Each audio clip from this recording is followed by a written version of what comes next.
কি ছোট্ট বন্ধুরা, তৈরি তো আজকের গল্প শোনার জন্য? আজ বলবো কিভাবে মণিমালা মুক্তামালা রুখে দাঁড়িয়েছিল একবার এক অত্যাচারী দস্যুর বিরুদ্ধে। কি খুব শুনতে ইচ্ছা করছে তো গল্পটা? তাহলে আর দেরি না করে তাড়াতাড়ি শুরু করি আজকের গল্প। কিন্তু তার আগে প্লিজ সাবস্ক্রাইব করে নাও আমার চ্যানেলটাকে। করে নিয়েছো তো? তাহলে শুরু করি আজকের গল্প। আমাদের দুই বোনের খুব তেজি এবং সুন্দর দুটো পক্ষীরাজ ঘোড়া আছে, কিন্তু হাল্লা বা শুন্ডিতে পক্ষীরাজ ঘোড়া পাওয়া যায় না। তাহলে তো আমাদের কাছে এলো কি করে?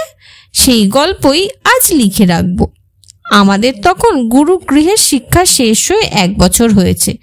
শুন্ডিতে আমাদের রাজ্যে 12 বছর পর ফিরে আসার ফুর্তিতে বাবা আমার আর মুক্তার জন্মদিন বেশ এলাহিভাবে আয়োজন করবে বলে ঠিক করেছে।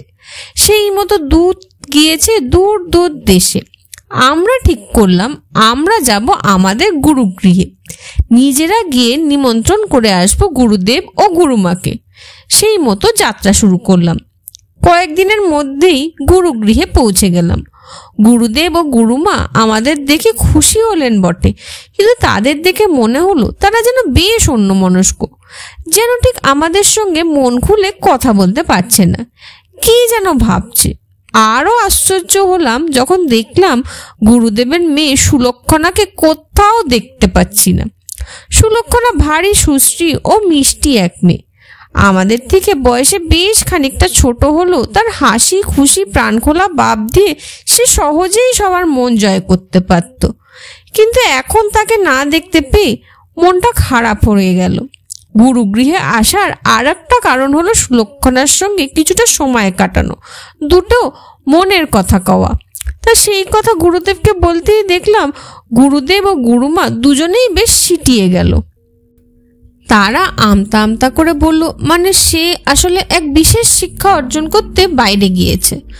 গুরুদেব বলল বটে, কিন্তু আমার কথাটা তেমন বিশ্বাস হলো না। গুরুদেব প্রায় বেশিরভাগ গূঢ় শিক্ষার ব্যাপারে অবগত, তার চেয়ে বেশি এই তল্লাটে আর কেউ জানে বলে তো জানি না। আর তাছাড়া সুলক্ষণাকে ছাড়া তিনি এক মুহূর্ত থাকতে পারেন না, আর তাকে কিনা তিনি দূর দেশে শিক্ষা অর্জন করতে পাঠাবে? না, ঠিক বিশ্বাস হয় না। আমরা আর পারলাম না, এইবার চেপে ধরলাম গুরুদেব ও গুরুমাকে। তারা আর বেশিক্ষণ চুপ থাকতে পারল না। তাদের কুটিরের মধ্যেই দেখলাম একটা ছোট্ট সুড়ঙ্গ তৈরি করেছে তারা। আমি আর মুক্তা সুড়ঙ্গ দেখে তো অবাক। আমি জিজ্ঞেস করলাম, গুরুদেব এসব কি? মুক্তা জিজ্ঞেস করলো, সুলক্ষণা কি এইখানে আছে? গুরুদেব ও গুরুমা এক বেদনাক্লিষ্ট মুখ নিয়ে মাথা নাড়ল। তারপর আমাদের ইশারা করলো তাদের পিছু পিছু যেতে। কিছু দূর গিয়ে দেখলাম একখানা বেশ ছোট্ট ঘরে বসে আছে আমাদের সখী সুলক্ষণা। কিন্তু এ কি, ওর চাঁদের মতন সুন্দরপানা মুখে এত কালি লেপেছে কেন সে? আমি এই কথা গুরুদেবকে জিজ্ঞেস করলে তিনি বলেন, আজ থেকে প্রায় 11 মাস আগে এইখানে এক দস্যুর আবির্ভাব হয়। তোমরা তো জানোই মারা, আমাদের এই গ্রাম সীমান্তবর্তী এলাকায়, তাই অনেক সময় রাজধানীতে বসে থাকা হাল্লার রাজার কাছে আমাদের সব খবর পৌঁছায় না, আর মাঝে মাঝেই সীমান্তের ওই পার থেকে আমাদের উপর হামলা হয়। কিন্তু তাও এক মোড়ল ছিল বলে এতদিন আমরা বেঁচে গিয়েছি। কিন্তু এইবার আক্রমণ করে এক ভয়ঙ্কর দস্যু দল। সে মোড়লকে মেরে পুরো গ্রাম লুট করে আর যাওয়ার আগে বলে যায়, আমি আর আমার দস্যু দল লুট করে যা পাবো তার একাংশ তোমাদের দিয়ে যাব, তাই দিয়ে তোমরা তোমাদের গ্রামের উন্নয়ন করো, কিন্তু তার বদলে তোমাদেরও আমাদের কিছু দিতে হবে। এই বলে সেই দস্যু সর্দার একটু ক্রূর হেসে বলে, ভয় পেও না, বেশি কিছু চাইছি না, শুধু তোমাদের গ্রামে সবচেয়ে সুন্দরী কিশোরীকে আমাদের ভেট দিতে হবে প্রতি মাসে। যদি না দিতে পারো বা মানা করো তাহলে তোমাদের সবাইকে কেটে রেখে পুরো গ্রামে আগুন জ্বালিয়ে দেব। এই বলে সে বিকট হেসে গ্রাম ছেড়ে চলে যায়। যাওয়ার সময় নিয়ে যায় আমাদের পুরনো মোড়লের ষোড়শী কন্যাকে। তার দাদারা, এমনকি তার এক দিদিও দস্যুদের সাথে যুদ্ধ করে কিচ্ছু করতে পারে না, উল্টে তারা বাজেভাবে আহত হয় এবং সেই কন্যার দিদি সেই মারামারিতে মারাও যায়। এরপর কেটে গিয়েছে প্রায় 11 মাস। গ্রামে আর তেমন কোনো সুন্দরী সরসী কিশোরী বোধহয় আর বাকি নেই।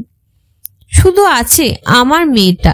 তার মুখে কালিঝুলি মাখিয়ে এতদিন তাকে এই সুরঙ্গে লুকিয়ে রেখেছিলাম, কিন্তু গ্রামের এক ব্যক্তি সুলক্ষণার সত্যি দস্যু সর্দারকে জানিয়ে দেয়। তার নিজেরও ষোড়শী এক কন্যা আছে। বাবা হয়ে কন্যাকে বাঁচাতেই বোধহয় এই কাজ করেছে সে, তাকে দোষ দিই না। এই বলে গুরুদেব থামে। এক দীর্ঘ নিঃশ্বাস ছেড়ে গুরুমা বলে, আজ সে আসবে, আজ সে আসবেই আসবে। আর কোনো উপায় নেই, সুলক্ষণাকে বাঁচাবার আর কোনো উপায় নেই। আর কয়েক মুহূর্ত, তারপরেই সব শেষ। সুলক্ষণাকে এই গ্রামের বাইরেও বার করতে পারবো না, তাহলে দস্যু সর্দার পুরো গ্রাম জ্বালিয়ে দেবে। মেয়েটাকে এইভাবে। গুরুমা কথাটা শেষ করতে পারে না, তার আগেই ডুকরে কেঁদে ওঠে। মুক্তা বলে, কাঁদা বন্ধ করুন গুরুমা, আপনারা যে শিক্ষা আমাদের দিলেন তা নিজেরাই ভুলে গেলেন। আমি বললাম, একদম গুরুদেব, আপনিই তো শিখিয়েছিলেন অন্যায়ের সঙ্গে কখনো আপোষ না করতে, তাহলে আপনারা এতদিন ধরে কেন আপোষ করে আসছেন? গুরুদেব বললেন, কিন্তু মণিমা, আমরা কয়েকজন গ্রামবাসী কি করে ওই সাংঘাতিক দস্যু দলের বিরুদ্ধে রুখে দাঁড়াবো? একজোট হলে আমরা যমের বিরুদ্ধেও রুখে দাঁড়াতে পারি। আমাদের সখী সুলক্ষণা এইবার বলে উঠল। তারপর আমাদের কাছে এসে বলল, আর এখন তো আমার 2 সখী আমাদের সাথে আছে, এখন তো আমরা ইন্দ্রের সাথেও লড়তে পারি। আমরা 2 বোন সুলক্ষণাকে জড়িয়ে ধরলাম, বললাম, তাহলে ওই কথাই রইল, আজ আমরা দস্যুদের বিরুদ্ধে রুখে দাঁড়াবো। এরপরের গল্প খুব বেশি নয়। আমরা গ্রামবাসীদেরকে এক জায়গায় জড়ো করে বললাম, যদি তোমাদের এই দস্যু সর্দারের অত্যাচার থেকে মুক্তি পেতে হয়, তাহলে সবাইকে একজোট হয়ে লড়তে হবে। তোমরা সবাই একজোট হলেই তা করতে পারবে। বলো, তোমরা সবাই রাজি কিনা? সবার আগে রাজি হলেন সেই ভদ্রলোক যে নিজের কন্যাকে বাঁচাতে দস্যু সর্দারকে সুলক্ষণার খোঁজ দিয়েছিলেন। তিনি আত্মগ্লানিতে এতটাই ভুগছিলেন যে আমাদের প্রস্তাবে সঙ্গে সঙ্গে রাজি হয়ে গেলেন। তিনি এই গ্রামের মাথাদের মধ্যে একজন। তিনি রাজি হওয়া মানে বাকিদের রাজি হতে আর বেশি সময় লাগবে না, লাগলোও না। এইবার শুরু হলো মন্ত্রণা পর্ব। আমরা সবাই একসঙ্গে বসে একটা উপায় বার করলাম। তারপর ঘোড়াদের জন্য সুস্বাদু সব খাবার ছড়িয়ে রাখলাম গ্রামের চারিধারে, বিশেষ করে নদী নালার কাছে। বেলা দ্বীপ্রহর হতেই দস্যু দল ঘোড়া ছুটিয়ে গ্রামের ভেতর ঢুকতে থাকলো, কিন্তু গ্রামে ঢুকতেই ঘোড়া বেগরবাই শুরু করলো। তারা বসতির দিকে না এগিয়ে ছুটে যেতে চায় নদীর তীরে, যেখানে আমরা ঘোড়াদের খাবার সাজিয়ে রেখেছিলাম। দস্যুরা যত চেষ্টা করে সামলাতে, ঘোড়াগুলো ততই বেগরবাই করে। শেষে ঘোড়াগুলো পাগল হয়ে তাদের সওয়ারিদের মাটিতে ফেলে দিয়ে দৌড়ালো নদীর দিকে। যারা গেল না তাদের জন্য আমি ঘোড়ার ভাষায় চেঁচিয়ে বললাম, অসভ্য দস্যু দল, সারাটা পথ তোমাদেরকে অভুক্ত রেখে নিজেরা ভালো মন্দ খেলো, আর এখন যখন তোমাদের জন্য সুস্বাদু আহার প্রস্তুত, এরা তোমাদের লাগাম ধরে আছে। ভাই সব, এমনই প্রভুরই কি তোমার প্রত্যাশা করো? এই কথায় কাজ হলো।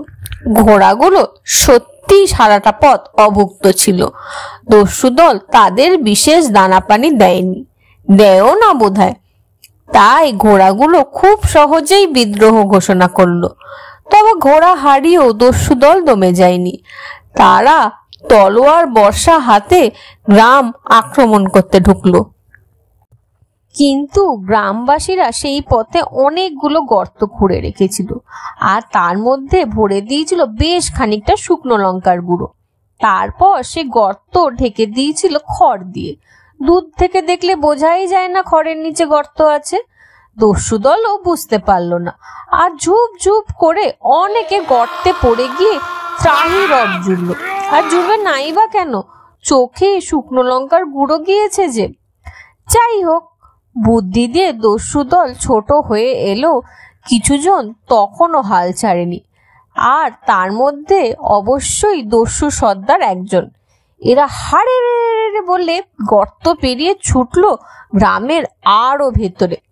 আমরা কয়েকজন, আমি, মুক্তামালা, সুলক্ষণা ও গ্রামের আরো কয়েকজন কিশোর কিশোরী মিলে আমরা লুকিয়েছিলাম গাছের আড়ালে। আমি শীষ দিতেই সবাই মিলে তীর ছুড়ল দস্যুদের লক্ষ্য করে, আর যেই দস্যুরা আহত হয়ে একে একে মাটিতে পড়তে থাকলো, গ্রামবাসীরা যারাও কিনা এখানে ওখানে লুকিয়েছিল ঢেলে দিল গরম তেল সেই দস্যুদের গায়ে, আর তারপর তাদের সে কি চিৎকার। তারপর আর কি, এই ঘটনার কথা রাষ্ট্র হতে বেশি সময় লাগেনি। গ্রামবাসীরা কিভাবে একজোট হয়ে এক ভয়ানক দস্যু দলকে প্রতিহত করেছে এই কথা যখন সবাই জানলো, তখন তারা এই গ্রামকে ভয় পেতে ও সমীহ করতে শুরু করলো। তারপর অনেক কাল এই গ্রামে কোনো দস্যুর উৎপাত হয়নি, আর আমরা সেই দিন গুরুদেব, গুরুমা ও সুলক্ষণার থেকে বিদায় নেওয়ার আগে গুরুদেব ও গ্রামের বয়োজ্যেষ্ঠদের সামনে নির্বাচন করে দিয়েছিলাম গ্রামের জন্য এক উপযুক্ত এক মোড়ল, যাতে গ্রামকে নেতাহীন ভেবে কোনো দস্যু আর কোনো দিন সেইখানে আক্রমণ করতে না পারে। আর গুরুদেব আমাদের সাহায্যে খুশি হয়ে তার কাছে থাকা তার সবচেয়ে সুন্দর দুটো পক্ষীরাজ আমাদের দুই বোনকে উপহার দেন। আমরা প্রথমে তা নিতে চাইনি, বলেছিলাম গুরুকে তো শিষ্যরাই দক্ষিণা দেয়, আমরা তো তাই দিয়েছি, তাহলে পুরস্কার কেন?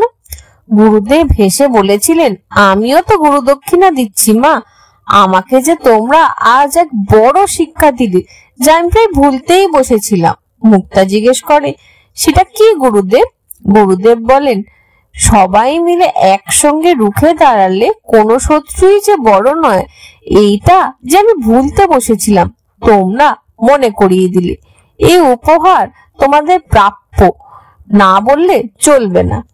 এই কথা বলার পর আর না বলা যায় না, তাই গুরুদেব ও গুরুমাকে আবার করে উৎসবের জন্য আমন্ত্রণ জানিয়ে সুলক্ষণাকে উৎসবের 1 মাস আগে আসার কথা মনে করিয়ে দিয়ে আমরা ফিরে এলাম আমাদের রাজ্যে, আমাদের নতুন পক্ষীরাজের পিঠে চড়ে।